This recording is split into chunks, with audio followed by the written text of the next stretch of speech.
Bang, apa pendapat lu tentang kewajiban maba mintain tanda tangan senior? Katanya itu kan gak nyiksa dan gak ngerepotin, justru jadi ajang kenalan antara maba dan senior. Wow. Ngebahas lagi nih kita nih tentang jurus-jurus senior yang pakai old tricks, the oldest tricks on the book. Trik paling tua dalam buku yang masih dipertahankan dan masih works aja gitu, yang mabanya nurut-nurut aja. Jadi minta tanda tangan itu adalah aktivitas yang oke atau aktivitas yang apa sih? Eno Bening mempersembahkan Bukan Sekolah.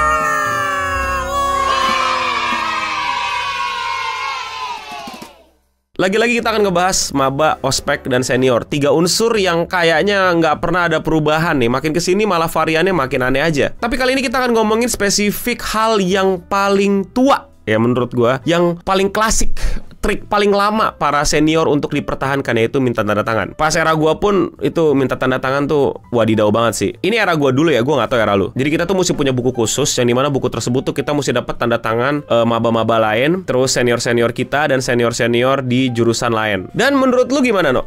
Ya lagi-lagi ngapain? Ngapain minta tanda tangan? Mari kita pakai perspektif si senior. Kita pakai perspektif abang-abang yang punya alasan gitu, bahwa iya minta tanda tangan ini katanya nggak ribet gitu, nggak menyusahkan gitu. Sejujurnya ya ribet, menyusahkan ya, kayak ngapain?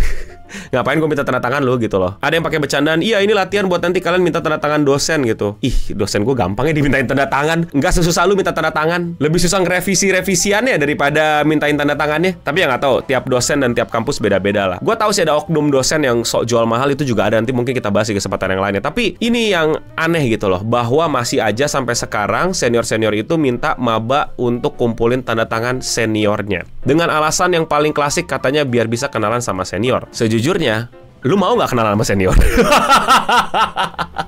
Coba lu jawab dulu dari hati lu yang terdalam. Apakah lu emang membutuhkan dan udah memimpikan gitu, sudah mengidam-ngidamkan gitu, wah aku akan masuk kampus impianku, aku ingin sekali mengenal senior-seniorku, aku ingin sekali dibanggakan oleh mereka, aku ingin sekali masuk ke circle mereka dan lain-lain. Itu udah lu impikan belum? Apa emang udah lu rencanakan belum? Kalau memang lu adalah orang yang merasa bahwa hidup lu itu perlu senior dan lu perlu diakui sama senior, lu perlu masuk circle senior, ya udah fine-fine aja gitu. Itu akan jadi salah satu metode yang cukup ya SKSD lah.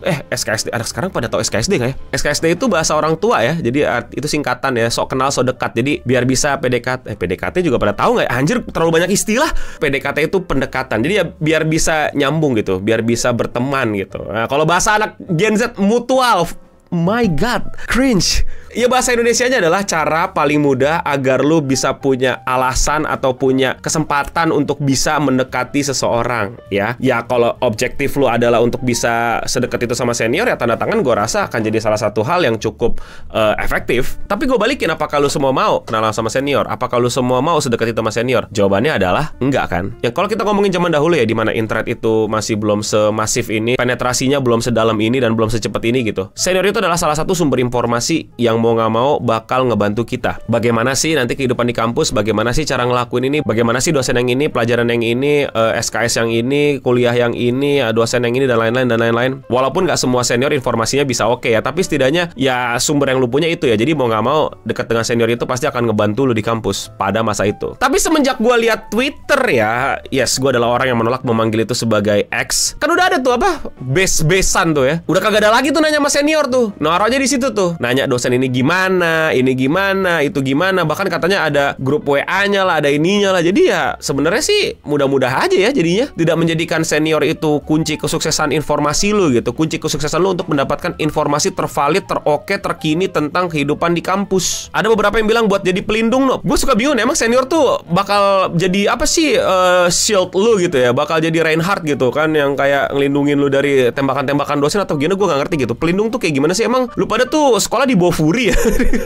Bakal ada pukul-pukulan apa gimana sih? Jujur gue nggak tahu. Banyak orang yang punya alasan katanya buat jadi pelindung, dan gue nggak paham pelindungnya tuh yang kayak gimana. Mungkin kalian bisa komen di bawah gitu, perlindungannya tuh yang kayak gimana sih dari senior. Dan crime rate di kampus itu segede apa sih sampai lu mesti ada pelindung gitu? Dan apakah di sana para magic user yang suka tiba-tiba pakai quirknya gitu, atau pakai breathing teknik sun breathing, tiba-tiba lu di slash gitu? Kalau lu nggak bisa teknik breathing, lu mesti berlindung sama senpai lu gitu kan? Karena demon jam 7 malam pada keluar dan lain-lain. I don't know pelindungnya tuh kayak gimana. Tapi Tapi itu semua adalah perspektif dari orang yang pengen positive thinking sama kegiatan tersebut. Kalau gue sih ya negative thinkingnya aja ya. Pertama merepotkan, kedua buat apa, ketiga ya ngapain. Ya mungkin ya ini apa, kita gambaran situasi-situasi fiksi aja gitu ya, yang dimana sebenarnya senior-seniornya ini ya, senpai-senpainya ini ya pengen terlihat jadi someone gitu, pengen merasakan mungkin ya dimintain tanda tangan sama para fans maybe. Tapi ini kan situasi fiksi ya, cuman khayalan ya. Nggak mungkin lah senior kayak gitu, oknum pasti yang kayak gitu kan. Jadi ya nggak mungkin lah. Atau kayak pengen nunjukin kuasa gitu, lu akhirnya jadi orang yang punya power, punya kuasa gitu kan. Ada orang yang lebih inferior daripada lu mintain tanda tangan lu gitu kan, demi kepentingan dia. Nggak dimarahin, nggak diomelin karena kewajiban ospek yang nggak selesai. Padahal abis itu apa? Ya masing-masing kan masuk kelas masing-masing, kerjain tugas masing-masing, lulus masing-masing, ngerjain skripsi masing-masing, cari kerja masing-masing. Padahal menurut gue ya, ospek itu secara whole harusnya menjadi bagian dari perkenalan itu sendiri, nggak usah sampai tanda tangan, ngerti nggak sih? Maksud gue kayak, ini ospek, masa orientasi gitu. Ya otomatis harusnya di masa itu pula, di dalam acara itu pula diperkenalkan. Halo maba, saya senior kamu. Ini senior A, B, C, D. Ini namanya Alek, ini namanya Ujang, ini namanya Sigit, ini namanya siapa, A, B, C, D, E gitu kan. Ini namanya Wukong, ini namanya UAA gitu. Ini dosen A, B, C, D, E. Ya nggak sih? Itu bagian dari ospek kan harusnya. Diperkenalkan ini gitu. Kalau kalian mau minta bantuan, minta informasi, ini adalah senior-senior yang secara rela, ikhlas meluangkan waktunya, energinya, dan resource-nya untuk bantu kamu. Kalau kamu masih nggak ngerti gimana caranya ngisi SKS, gimana caranya manggil dosen, gimana caranya minta cuti, gimana caranya minta remedial dari dosen, dan lain-lain. Itu kan ospek. Ya nggak sih? Bukan pakai name tag gede dan tiba-tiba apa ngumpulin tanda tangan terus apa gitu. Dan kesempatan kenalannya makin jelas kan. Lu menciptakan sebuah situasi, sebuah event, sebuah kesempatan yang jelas, yang manusiawi untuk junior sama senior ketemu tanpa harus kejar-kejaran cari-cari tanda tangan gitu. Kan nyari-nyari tanda tangannya juga fakta lapangannya kan nggak yang kayak ribet gitu. Lu kan kayak Mission Impossible gitu kan, tiba-tiba nyari deng siapa ini, teng lu cari IG-nya, lu cari Facebook-nya, orangnya kayak gimana, mukanya kayak gimana, segala macam. Lu mesti memberanikan diri. Belum lagi kalau seniornya deketin lagi nggak suka sama lu, terus tiba-tiba dia marah-marah, ngasih lu kuis aneh-aneh dulu dan lain-lain gitu. Lu suruh nyanyi dulu depan kantin, lu suruh joget TikTok dulu, atau suruh follow dulu dan lain-lain. Tapi itu fiksi, itu hanya seakan-akan, karena nggak mungkin ada senior yang kayak gitu kan. Pasti senior baik dong, pasti colek langsung tanda tangan gitu, karena semua senior baik kan. Yang nggak baik pasti oknum. Tapi dengan ospek itu kan harusnya lebih jelas ya, nggak usah cerita tanda tangan ya. Kan ada senior yang ini nih, para panitia nih yang rela bantuin lu, tenang aja, aman. Dia dimasukin ke grup angkatan lu, ntar bakal bantu-bantu jawab ya. Entah niatnya emang beneran tulus atau karena kebetulan ada duitnya di situ, yang which is fine ya. Ketika memang itu panitia dan bisa mendapatkan uang dari kegiatan tersebut, bagus buat gue, buat bantu-bantu ekonomi mahasiswa, mah sah-sah aja. Atau bahkan dia mau iseng-iseng deketin juniornya gitu. Ya selama tidak ada kegiatan ilegalnya atau yang aneh-aneh ya fine-fine aja. Itulah inti dari ospek, bukan? Ingat, kalau ada yang bilang kan fun bang, dibikin game cari-cari tanda tangan dan lain-lain. Iya, di otak lu fun gitu. Yang ngelakuinnya dapat fun ya enggak?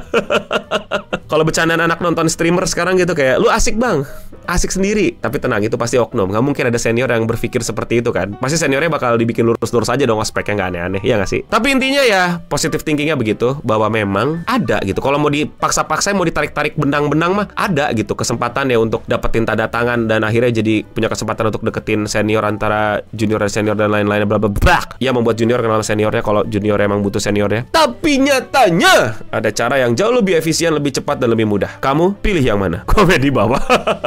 Gimana pengalaman kalian pas ospek ngumpulin tanda tangan? Coba sharing di bawah. Sekocak apa dan seseru apa? Atau mungkin kayak, wah bang, gue gak setuju sama lu karena pengalaman di kampus gue nyari tanda tangannya seru dan gue malah jadi akrab sama senior. Which is okay dan gak apa-apa dan bagus, good for you gitu. Kalau lu bisa mendapatkan experience yang bagus dari kegiatan tersebut. Makanya gue bilang kan, kalau ada hasil yang buruk dari kegiatan tersebut ya pasti oknum. Kalau kalian suka pembahasan ospek dan maba dan senior yang tidak ada habisnya ini, jangan lupa support gue dengan klik tombol subscribe di bawah. Seperti biasa, tujuan dari pembuatan konten ini adalah untuk meningkatkan kualitas pendidikan di Indonesia untuk jadi makin baik, dan makin bagus ke depannya. Jadi semoga teman-teman bisa dapat manfaat dari konten ini, dan tujuannya tersampaikan dengan baik bahwa teman-teman jadi punya sebuah pilihan ospek yang jauh lebih efisien dan jauh lebih berdampak. Sekian Bukan Sekolah untuk episode kali ini. Gue Nobening pamit undur diri, dan untuk kita semua, stay clean and sound. Yang mau minta tanda tangan gue ada di kantin jam 3 sampai jam 5 ya, karena nanti jam 5.30 gue ada kelas. Kelas apa? Kelas Black Myth Wukong.